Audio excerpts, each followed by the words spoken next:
Hi, I'm Avon, Business Automation Specialist at Relevate, and today we're going to unbox Halo PSA. Now, Halo PSA is traditionally an IT managed service software, like an RMM tool, but I have seen people use it for other purposes as well. So we're going to evaluate it today as an PSA, or Professional Service Automation tool. So I'm going to share screen now and let's take a look. Okay, so we can see just on the website on the homepage now, and we can see that it's saying that it's a PSA software for service providers. Now you'll note here that it does have an RMM tool, so it is aimed primarily at the IT industry, but you could use it for a range of other purposes, so service desk, sales and CRM, billing, stock, projects, etc. So let's have a bit of a scroll through.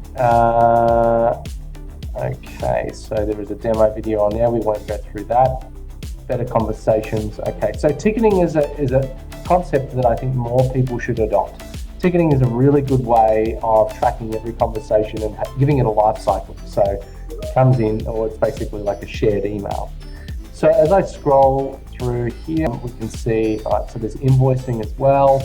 Okay, so it's saying it replaces a lot of these. Let's keep going down. You can integrate it. I can see there's a Microsoft integration, a Xero integration, that's good. Teams, yep, I wonder if there's a Google integration. Just thinking about the way most people work. All right, so I always like to go to the pricing page because that gives you a really good indication of one, how they're pricing, but two, what's included. And these guys have an all-in-one price, so it doesn't matter there's no tiers or levels. You sign up, you get everything. That's kind of good. It could potentially be overwhelming. You can see that the minimum is 4 users though. So let's have a look here. So 30-day free trial, which is great. I've signed up for the trial on another tab. We'll get into that in a sec. So service desk, I do like a knowledge base. I think a knowledge base really helps you to be able to get those other staff members in helping you out. Make sure you spend the time, build a really good how-to guide, and then get someone else to read it, because you never know what information someone else needs to know until they have to go and do the task. All right, so there's a little bit of automation. That sounds good to begin with. I don't know what that means though until we begin. Billing, surcharges and multipliers, a bit of complex billing, that's good. Assets and stock, great. I think if you're selling any kind of basic stock, say for example, you provide a service, but you might use some consumables, or you might leave behind, if you're doing cleaning, it might be a spray bottle or something. But I don't think that's that kind of services that we're talking about. So this might be good for some kind of like online services, maybe if you're doing like recruitment or something like that.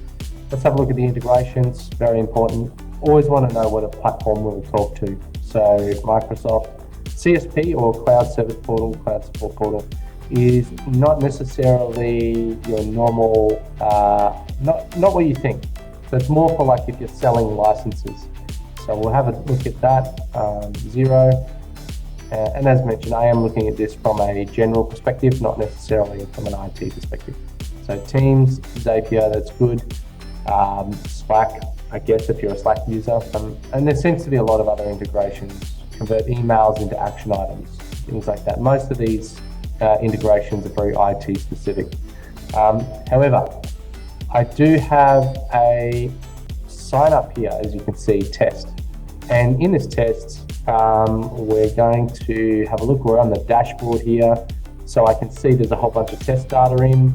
So it's giving me the day and time. I've got some controls up here. I can create a new ticket pretty quickly. That has opened in a new tab. So add attachment, fly a template, save a template, call script, and then a problem resolution. So call script is interesting. I'm assuming we don't have a call script, but I'm assuming it's a step-by-step instruction on what to ask. Now, I do know someone else who has used this platform, and they said that the call script is very one-dimensional. So it's question, question, question, go. You don't have necessarily a tree or a branch of options that you can jump through. Problem resolution finder. Okay, so suggested articles. Okay, so that's your knowledge article. So I'm assuming that uses a search on the ticket name, some of the content, and then tries to recommend a ticket. And then it looks like you can attach it or similar, find similar problems, find similar closed issues. I'm assuming that's an escalation. Okay, let's now, so you're going to search for the details platform, so you can create a customer portal, which is good. You can put in our details and invite people. Search, I do like the search. Yeah, it would be interesting to see how deep that search goes. If it is a basic, simple search. Okay, so I put a couple of letters in there and it's giving me some options, some names, some users, assets, service catalog. Good. So it's an intelligent search. I like that. What's this to do? Great. So there's some tasks set up. We've got a feed, so we've got some history. I presume this is time tracking. Time sheet, there we go. And great, and I can log time on the calendar entry. That's quite good, because if you want to be able to see that you're using all your time as billable, there's some billing types there as well. If you want to see that you're using your time as billable, great, here we can see there's a ticket in there, but it seems to have taken up quite a bit of time. I think maybe that was the default time in the system. But what I would like to have done, go back to time tracking, start time, end time.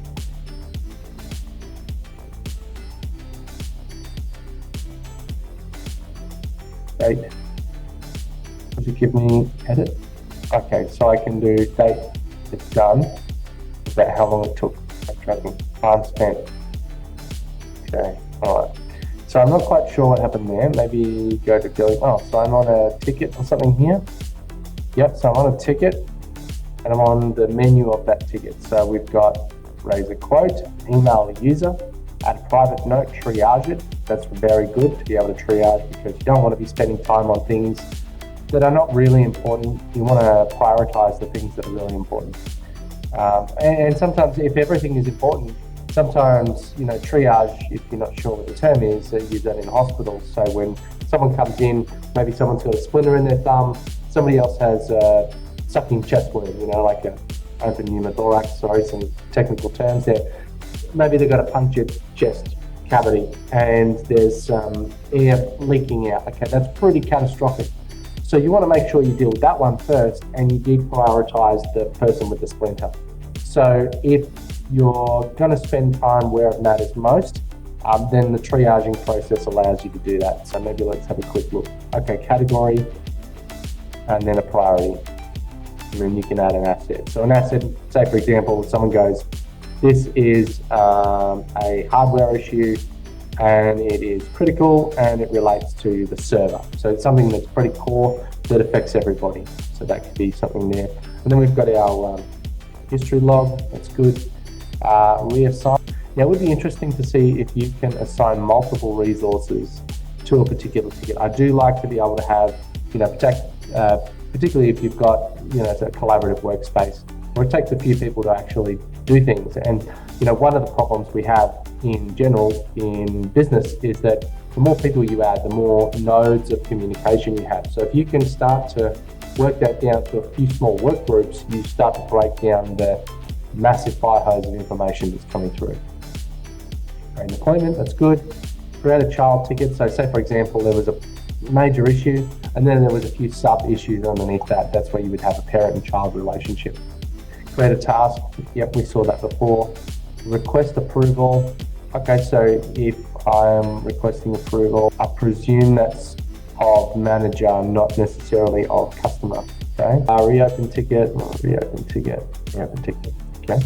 Log to supplier and resolve ticket. It's interesting that the resolve ticket is in the hidden area. You can see who follows it. You can share it with a link. There's a whole bunch of other functions here. It seems, and that doesn't go away initially. Okay, so refresh, flag, edit, link to another ticket, merge. I think a lot of the concepts here are good. I think the fact, the way the layout is, makes it really hard to know where I am and where I need to be. I would imagine if I had a bit of practice, it could be okay. Billing, charge type, remote. Okay, so that's another time entry. Yep, so 1 hour. And then if I go to additional fields, details, test, I presume and hopefully I can actually go and create additional fields so I can have some custom information on the ticket. All right, so one thing I noticed straight away is that I don't know where I am. I know that I am here on this ticket, but it's a separate tab, and I can't see how on this tab where to get back to the rest of the database or the rest of the system. So if I didn't know to click back onto that tab, oh, this is the other thing that I wanted to test. Okay, so I can adjust. That must be like the task booking. So you're going to book in, but it's saying that it's scheduled for the entire day. Instead, if I wanted to go into that task, what I should probably do is, and we're going to go into the ticket now. Yep, 2207. Recalculate bidding, edit, time tracking. I've got no way to schedule this. Create appointment. Ideally, oh, and that created some additional fields. So that's saying 1 p.m. to 1:30 p.m. So that's a 30-minute, and yet on the calendar it's not going on there very easily. Inform user, inform agent. Yeah. So it added the progress bar billing. We've still got some details here. So I find the packaging and repackaging of information a little strange. However, let's press on. All right, so we've seen the ticket. Let's go have a look at something else. Home. This is going to be big, I can tell. There's a lot to this. Ticket breaching, I would imagine there's some training involved and some implementation time. Quick start guides, good. I like to see that they've got some knowledge base articles, how to do things. Tickets by agent, by team, guides, videos, academy, roadmap, that's good. Recent activity, which goes quite a long way. Let's go back here. All right, so we're on the home screen. Let's go. I think we have already seen the service desk. No, we haven't. So this is the timesheet again. So it's kind of blocked the whole day. Let's get rid of that. And we can see these tickets. So it's quite visual. It's good. I have seen some other ones that are not so visual, and there's quite a lot of mess on the screen. So it makes it really hard to be able to know where you're at with each of these. Second line support, third line support. Okay, what do I mean by lines? We can filter by open, closed, SLA, create new filters, that's good. Let's go to back. How do I get that? Tickets. Okay, so here we go. Here's all of the tickets, and then we can filter by, so this is all open tickets. So you can search by team, by type. You can easily see who's on there. You can see the summary. You can click into it. You can see what type it is, how long it's taken, and there's a flag, which is a nice visual. Can I adjust the status from the screen? No, I cannot. Connect. Okay, so if you're going to connect, I think knowing where to look, all right, so the timer started straight away as soon as I got on the ticket. Knowing where to connect, okay, escalate to second line. Okay, so it looks like those tiers, first line, second line, third line. So first line support, I imagine, would be your level 1 technicians if you're in an IT industry. And your level 1 is there to improve ticket information, try and resolve as many as possible. So it'd be like a hierarchy. So you'd have mostly level 1s, a few level 2s, and then like 1 or 2 level 3s who are like the experts. And by the time it gets to them, it's a serious problem. Email user, private notes, sales opportunity. I do like the ability to quickly pounce on a new opportunity, to put it in there. Reassign, create appointment, or resolve ticket. One thing I would like to see is more options on the top bar that are a little bit more permanent, because I don't know where these go. They just tend to come in and then go out. Projects, you could kind of think of it like a very similar form of ticket. So you can schedule calls and tickets. You've got Gantt view, open projects, all projects. Okay, so there's no data in there. It's showing there's 2 records.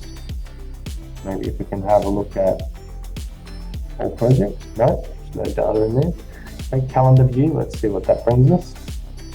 Okay, calendar, yeah, week, month, day. Kanban view, you would think that they'd put some test data in there. So let's see if we can put in a test, and submit. Okay, unassigned agents. So you've got a placeholder to say that the initial one is unassigned. It would be nice to automatically, or be able to have some controls to automatically assign that, or see if there's some workflows in there. But I would imagine the projects would operate very similar to the tickets. And then you've got a ability to add a task. Go to customers. Now, the big thing I want to know is, can I add custom fields? I really don't like how this renders on the page. I have to say that of all of this white space here, I would think that maybe there'd be a bit more information. Maybe I could see more on the screen without having to scroll. Something like this is okay. We can have 2 columns, that's fine. Maybe 3. There's so much wasted space here. And if you didn't know that was there, if I go to billing settings, I'd have no idea to look any further. And all the small text makes it really hard to see. So I'm going to scroll down a bit further. And I can see all this, but I can't see where to adjust it. Oh, maybe I'll go to edit. Okay, so there's a lot of settings on there. So customer ID, first name, last name, accounts, email. Can I add multiple accounts, email, CC address? Right, BCC, great. Accounts code for contracts, right. Invoice run, exclude from third-party invoice creation, product tax, sales tax. And this would come down to understanding what country you're using this from. Overview, it's more of a personalized dashboard. Again, I would imagine that I'd want to see as soon as I click in, I want to see an overview and then be able to see some of the details and then be able to go further in. I feel like the overview should be the first thing that you see. Tickets, or even better, if you can select which one you want to default the access to when you log in. CRM, all CRM, okay. So CRM being customer relationship management opportunities. Okay, so it wants to add an opportunity and it's got contact address information. New template, one script, okay. It's got a lot of stuff in there, it's got a lot of fields in there. I think the layouts could definitely be improved. Assets, so if I've got a laptop or a phone or something, you can assign that. Activity feed, agreements. Agreements is your contracts or your, I guess, retainer. Again, I really don't like the visual layout and the way that it's put. Charge types. Can you update any of this in bulk? I can't see anywhere where you can at the moment. Recurring invoices, periodic documents, periodic history. So it must be periodic payments. So I'm assuming like your retainer, schedule, supplier agreements. Okay, oh, there's a tab, so I can open multiple ones. Looks at it. Prepay is good. Can we take payments in this thing? I don't think we can. So prepay records, phone add, what's this one? Let's go here. All right, so it's really just housing information. I would really want to have a look at the integration and see if there's a way for it to do a job, like a batch run. So there's no invoices to show. Can we add one? New invoice, add product. I don't like the layout straight away. Let's go Apple keyboard, price, quantity. Oh, I can't just tick the box. Let's go select. Normally you add it and then you have a screen editing component when you can, or like an inline editing, you can then add the price.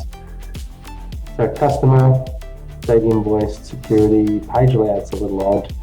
Payments, but you can add some notes, which is good, particularly adding what you discussed. And again, we've got some tabs appearing across here, but they seem to be across different things. And then this attachments bit is not obvious. Save, print preview. Normally, oh yeah, there's the save button there. Add new group of items. Okay, so item groups. Okay, supplier. That's what that was. And then we can close and go back to these tabs. Okay, so I can see we've had a look at CRM, calendar, customers, assets, agreements, approvals, which I'm assuming service request, yes or no. If no, all right, so we can give comments. If yes, there's comments. Great, so that's good. And that's more of a management function. Can I give this guy a discount? Yes or no? If no, why not? Agreements, knowledge base. This is near and dear to my heart. Now, I would assume that this becomes viewable to the customer. We've got voting. Voting is good. That lets you know how effective that particular article is. So let's click into this one. Okay, so we've got some categories. We've got some detail, which helps identify when it was created. There's our voting buttons. Send with next action. I like this. I don't know what happened. Nothing. Include a link to this article in the next action you do. Okay, so it's basically just copied it to my clipboard. Send via email. Okay. Generate PDF, review, edit. And then that's obviously grab the link. Use a link agent link. Okay, coming back. Service catalog. Service catalogs are good. Okay, so basically it just tells, and I think I've seen that this can sit in the user portal, so it can show you what services you can actually offer. So when someone says, I want to set up a new Microsoft user, you could have that as a service catalog option. Presumably you can then have some fields where people can then apply some information into the request. Send as email, clone, change, either that or it just checks a box. So we'd have to have a look at the portal to really understand that. Okay, quotes and orders, suppliers, which I'm assuming is like another customer list equivalent. Yes, and again, a frustrating layout.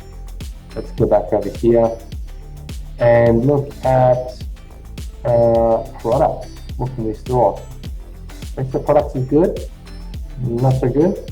Costing and pricing, so price, quotation, markup, discount, overriding, cost and price. Stock transfer. So it looks like you've got multiple locations. You can receive stock, generate your tax IDs. As long as you can see the cost, how much it cost you to buy it, and then when you sell it, how much you actually made, and that really does help. Again, I can't really do any bulk edits. I'd really like to be able to bulk edit several products. I may have had a big shipment in and I want to update, I've got 50 of this item and 100 of that item. I want to do it pretty quickly in a list. I don't want to have to go item by item, particularly if I've got a lot of small items that have been shipped to me. So this is the same menu, it's just a different color now because we're on the home page. So let's go now to timesheets. Let's see. Okay, timeline. That's okay. It would be nice to see the more traditional layout, but I can see this is good in the sense that you've got start and finish time.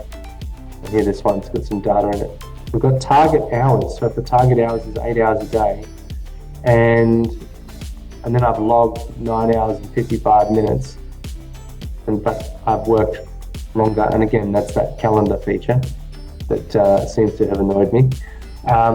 At least it gives me a good indication to say how I'm tracking against what I should be working in a day, which will help me to identify profitability.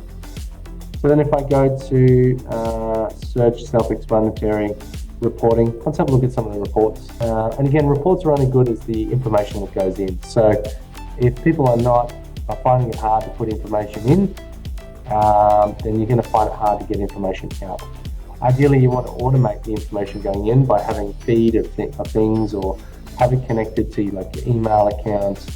So we've got what I call account reports. So we've got contract expiry, device report, last 12 months revenue. And that's pretty basic. And send via email, is that a one-off? Can I schedule it? It would be good to be able to have an automated email every week of some reports, which it does not look like I can do. All right, so let's go back. And let's go to dashboards, management, service desk. Okay, so we can customize a little bit by looks of things. And by customize, I mean you can't customize. It looks like it's just there or it's not there. Okay, never mind. And let's go to configuration, which I'm assuming is all your settings. Great, so core features, ticketing agents, supplier agreements, self-service portal. Let's see if we can have a look here. All right, so we can add some colors. Require users to log in to access the knowledge base. Great, I love a knowledge base that's accessible. And the reason why is I don't necessarily want to make it so that people have to pay us for every little thing. If they're logging in to the portal and solving an issue, instead of calling the help desk, they're unplugging the phones. The help is there, it's good for them, and then they don't resent you for, how do I reset my password, or how do I do some simple task? If they get an invoice for that, they're going to feel a little bit frustrated. But if you provided the access, if you provided the information for free, because they're your customer, which you can do by logging in, they don't get a login unless they're your customer. It just makes it a lot smoother relationship. All right, so menu buttons. We can customize the menu. The home screen looks like a fair bit of stuff there.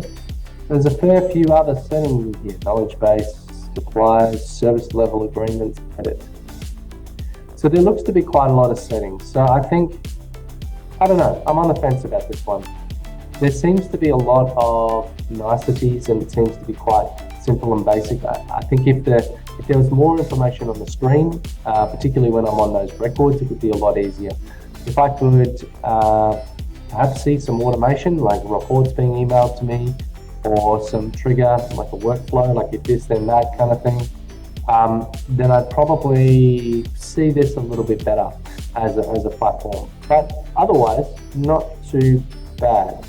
It still is a bit of one of those point solution type of systems. But overall, I would say it's a reasonably good professional service automation tool. If you can make it work for you, great.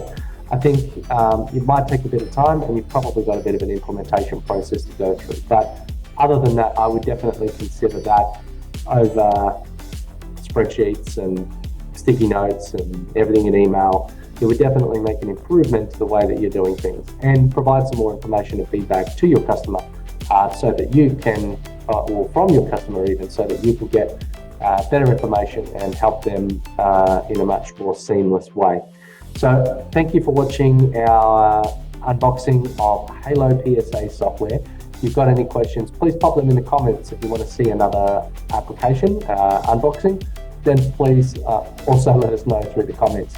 Otherwise, please hit the bell and a like and a subscribe. It always helps. Otherwise, I look forward to seeing you on the next one. Thank you very much. Watch some more of our others and take care.